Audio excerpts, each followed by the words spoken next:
আসসালামু আলাইকুম এভরিওয়ান। চলেন আজকে আপনাদেরকে চমৎকার একটা জিনিস দেখায় নিয়ে আসি। সেই জিনিসটা হচ্ছে আমরা কিভাবে আমাদের নামের সিগনেচার ডিজাইন করে নিব।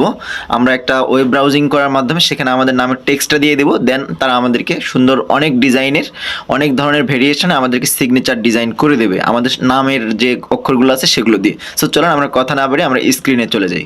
সো প্রথমে আমাদেরকে যেটা করতে হবে সেটা হচ্ছে এরকম আমরা মোবাইলের ড্যাশবোর্ডে আসবো। আসার পরে আমরা হচ্ছে এখান থেকে ক্রোমে যাব। ক্রোম থেকে আমরা এখানে লিখবো হচ্ছে সিগনেচার। সো আমি এখান থেকে ইংরেজি করে নিলাম। এখান থেকে আমি হচ্ছে একটু এটাকে সিগনেচার করে দিব। সিগনেচার সিগনেচার মেকার এখানে এরকম ক্লিক করব। দেন হচ্ছে এটা কিন্তু ব্রাউজিং হবে। ব্রাউজিং হওয়ার পরে আমাদেরকে এখানে একটা সিগনেচার ওয়েল, এই যে একটা আছে সিগনেচার ওয়েল, আমরা এটাতে ক্লিক করব। সিগনেচার ওয়েলে ক্লিক করার সাথে সাথেই তারা আমাদেরকে নাম টাইপ করার জন্য বলবে। সো দেখেন ড্র সিগনেচার, আমরা এখানে ড্র করতে পারি অথবা আমরা এখানে টাইপ করতে পারি। সো আমি এখান থেকে টাইপ করে দিব। তো আমি টাইপ সিগনেচারে ক্লিক করলাম। দেন এখান থেকে টাইপ সিগনেচার এখানে ক্লিক করে টাইপ নেম হিয়ার আমি এখানে নাম টাইপ করে দিব।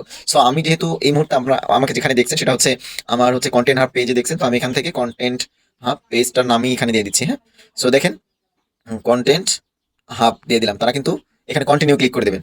তো কন্টিনিউ ক্লিক করার সাথে সাথে তারা আমাদেরকে বিভিন্ন ধরনের সিগনেচার কিন্তু দিয়ে দিচ্ছে। এখান থেকে দেখেন অনেক ধরনের ভেরিয়েশন আমাদেরকে সিগনেচার দিয়ে দিচ্ছে এখান থেকে। সো আমরা চাইলে আরো কিন্তু এখান থেকে দেখতে পারি অনেক ধরনের সিগনেচার তারা আমাদেরকে বানিয়ে দিবে।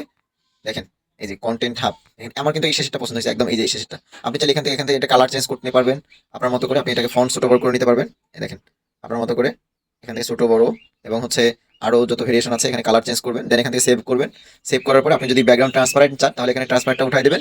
দেওয়ার পরে ডাউনলোড ক্লিক করবেন, ডাউনলোড হয়ে যাবে। আর যদি ডাউনলোড করতে না চান, ট্রান্সপারেন্ট সহ একদম ব্যাকগ্রাউন্ড সহ ডাউনলোড করতে চান, তাহলে ডাউনলোডে ক্লিক করবেন, এটা অটোমেটিক্যালি ডাউনলোড হয়ে যাবে। এই ছিল আজকের ভিডিওটি কেমন লাগলো? ভালো লাগলে লাইক কমেন্ট শেয়ার করুন, আপনাদের ফ্রেন্ডের সাথে শেয়ার করতে পারেন। ধন্যবাদ।